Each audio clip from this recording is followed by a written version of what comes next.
Well, we have another watercolor request. This person wants to know, how do you create atmosphere in watercolor? And specifically, uh, something like depicting fog or mist or rain. Yeah, here's another fun technique.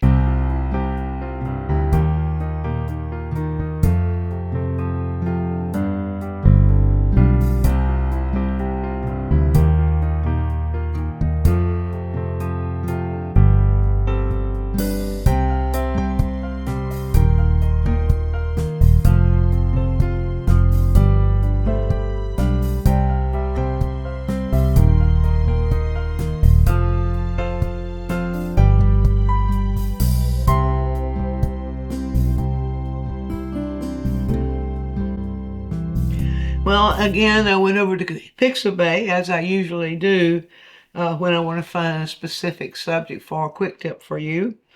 And I look for fog.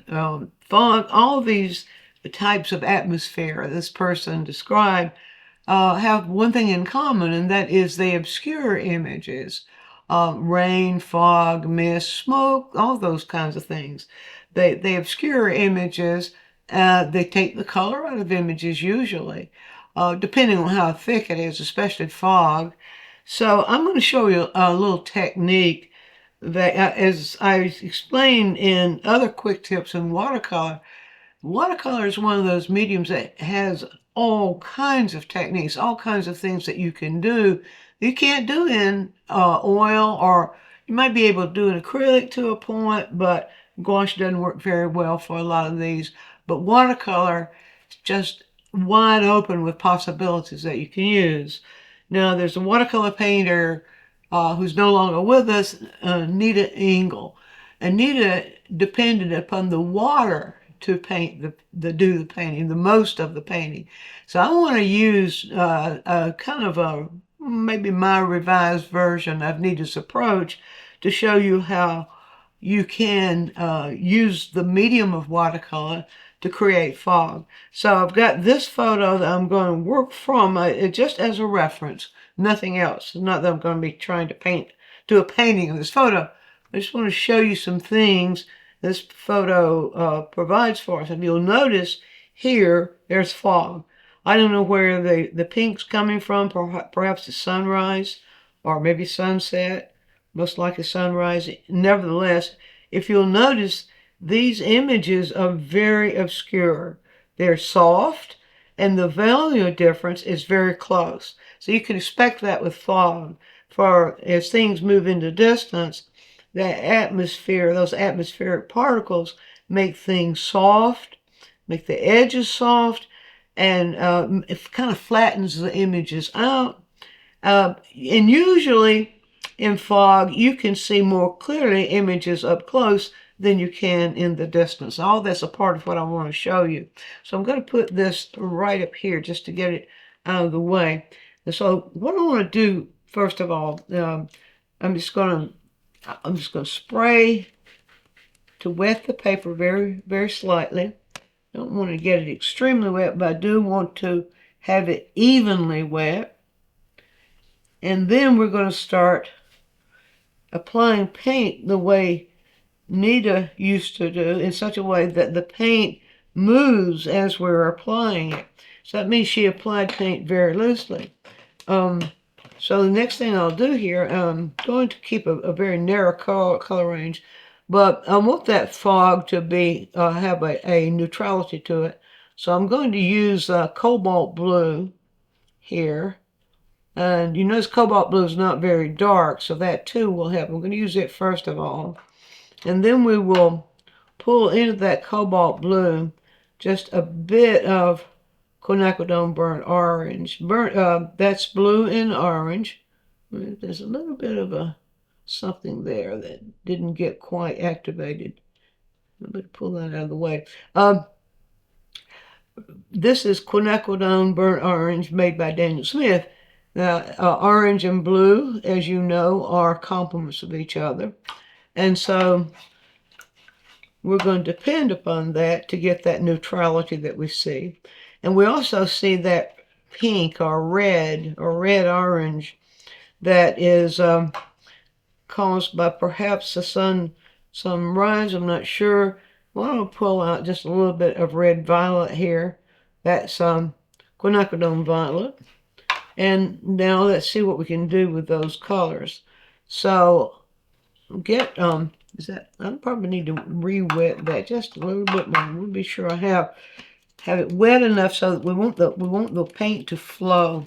What we're going to be doing first of all is creating, let's even that, we're going to be creating a foggy kind of atmosphere. All right, so we'll do that first. Now I'll start out just with a little bit of that. There we go, right there. Start out with a little bit of that quinacridone,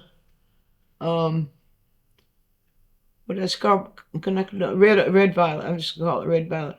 And let's get that very, very wet because we want that. There we go. See, it's already beginning to run. That's what I want. I'm going to go ahead and just lay that in and let that paint run. And this is what Nita would call allowing the paint to create the images for us. Now, as that continues to run down the paper, you can see that it will get lighter, or we see it lighter as it runs in this lighter part. So we can work that. Let's get this flatter brush right here. We can work, there we go, that's what I mean right there. We can work that part with the brush itself. Now we can turn it back and let it begin to run back in this direction. Now as it's running in that direction, if we have it a little bit, you notice that in fog, in that particular image, there were some images here that were just a little bit darker in value, but still very, very close in value to, still very, very close in value to the background. So what we'll do there, I'll go into the cobalt blue, and it pulls. There we go. See, we've got that very neutral. If you look in the palette, let's move this bottle out of the way there. Look at the palette here and see that's very neutral. And I'm going to add a little bit of that red violet to it. And let's get that. There we go. Now I'll add just a little bit of water to that. And while this is still wet, then you see as it's coming down there, what I'm going to do now is I'm going to blot the brush like this to form those images. Let's get just a little bit more of that red violet in there. We won't see much. There we go. And now we're going to let that run. So dot those images there and let that run. And I'm going to give it just a little bit of variation. I did splatter it right there. That doesn't matter. Just let that happen. I'm going to keep that motion of the blotting. I'll pull the brush, turn the brush around like this as I'm coming down. Keep that notion of the blotting, and maybe in some places let the brush go flat. That will kind of flatten those images out a little bit as they're coming down like this. It's getting drier up here now as it's coming down. Now it's getting, I'm keeping that value, and this should get a little bit more even, especially now I'm going to turn it this way. I'm going to let those images, let that water run this way just a little bit, and that's going to help that to even out. This area right in here, it helps that to even out a little bit more. And this takes a little bit of time because we're dependent upon the degree of dryness of the paper, and we're depending upon what the water's doing. So we can't just have instant images with this method. We watch what's happening, and we watch see how those images are forming there, and we try to let the wetness always be at the bottom, keeping that paper tilted, because as the water runs down, as long as it's wetter down here than it is above it, we won't have those nasty back runs that watercolor painters absolutely fear. So now I can begin. I think, I'm not real sure this is a good idea, but I'm going to try it anyway. I'm going to go in with darker versions and begin to work from the bottom up just a little bit. Now I'll reach back into the red violet here. Let's mix it right over in here like that. Okay, that's, see, as long as that's activated. The word activate in watercolor means that we dissolve that stickiness from the paint. It comes out of the tube, like most tube colors do. It's very creamy, but that needs to have a little bit of water in it, enough to make it flow smoothly. Well, that needs to have enough water in it to make it flow smoothly, so we don't need the clumps of paint, or else they'll just flake off. So the activating the paint, it's having enough water in it so that paint adheres to the paper. All right, there's a little lesson for you. Now you see right here where it begins to bubble up, I can take a thirsty brush. That means a brush that's damp but not wet. And I can just pull that right out. See? Like this. And just pull that right out and let that continue to run down just a little bit so we don't have a background. The background, if you tilt, at this point, if I tilt the paper back, then that water's going to run back as well. It's going to call what we call background. But you can see already we've got these very foggy looking images. And we can shape those as I did, you watched me do with the brush. You can shape those any way you want to, depending on what images you have back there. All right, so I'm going to let that go just for a minute. Now, I don't want this to have any sheen on it when I put paint down again, because if it does, the wetness of that paint will push that water back into it, and it will cause a background. So what I'm doing over here now, while that's doing its thing, I got to hold it. I could prop it up with something, but I'll just hold it with one hand. What I'm going to do now is I want to get a mixture that goes almost black. But not quite black, just almost. And I'm going to switch gears from cobalt. Cobalt was the blue I used to create the foggy color here. But I'm going to switch to ultramarine, which is a darker, more transparent. Cobalt's more of an opaque color in watercolor. I'm going to switch to the ultramarine, and I want to keep this relatively I don't want this very wet. You see, I'm just barely activating it. I don't want to just sit on top of the color. Let's put just a tiny bit more water. It's not quite activated enough. There we go. That's more like it. Now, I want it to be almost black, but I want to have a little bit of that red in it, just a little bit. And now begin. Let me just see what's going to happen. It seems to me that right in here, it still has a little bit of sheen. You watch that water very carefully when you're working with watercolor. You don't allow, you want to be careful, what I'm trying to say, that you don't put the water in it when it has that sheen and cause that background. Practice will show you when that needs to happen. All right, so let's see now. I hope that's safe enough to do what I want to do here. All right, let's just see if it is. It is safe enough. Good. All right, so what I'm going to do here now, let's get just a little bit more red in that. And the brush is not very wet. I have it just a little, I have enough water in the brush to make it go onto the paper, but it's not sopping wet.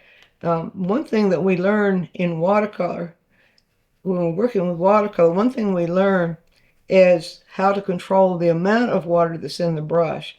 Too much water in the brush will cause the back runs, or will cause the color to run, and not enough water in the brush will just cause us to run out of color. So we're just going to do this sort of thing like this and build those little images like that. Now I'm going to take the rigger and pull it through that same mixture and begin to now just let it. You see, that gives a little bit, with this being damp like it is, you see that changes, or that gets soft. Now, see, I'm going to go in here and make this much lighter in value. This gets to be a little bit redder and lighter in value. Don't want the rigger too wet. And so let's see what we can do back here. Let's say an image I don't think, I better test that right there. Now that's probably enough. Okay, so I'm going to just come up like this, you see, with a rigger, and begin to make some really faint images back there. And you see that I'm getting a little bit of a background there. Now we can use that to our advantage if we went in too soon while it was still wet, still too wet. We could take that back, just use that background as an advantage, and let it just indicate maybe some light coming through there. But all I'm doing there is using the tip of the brush in that area, and just going to let me get just a dry brush here. And I'm going to use that dry brush here just sort of obscure those images as you see that come down. And we can begin to fill those images in fog and these down here. Now, let's see if we can make something else happen. I think I can lay it down now. I hope I can lay it down. It won't background on me.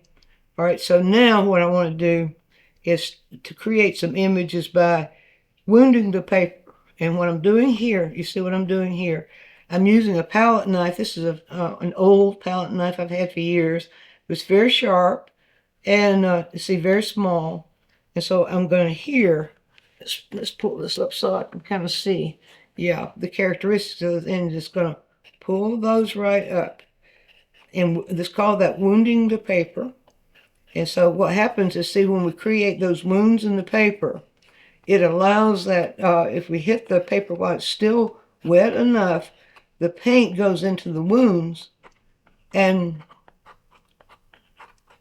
creates those images.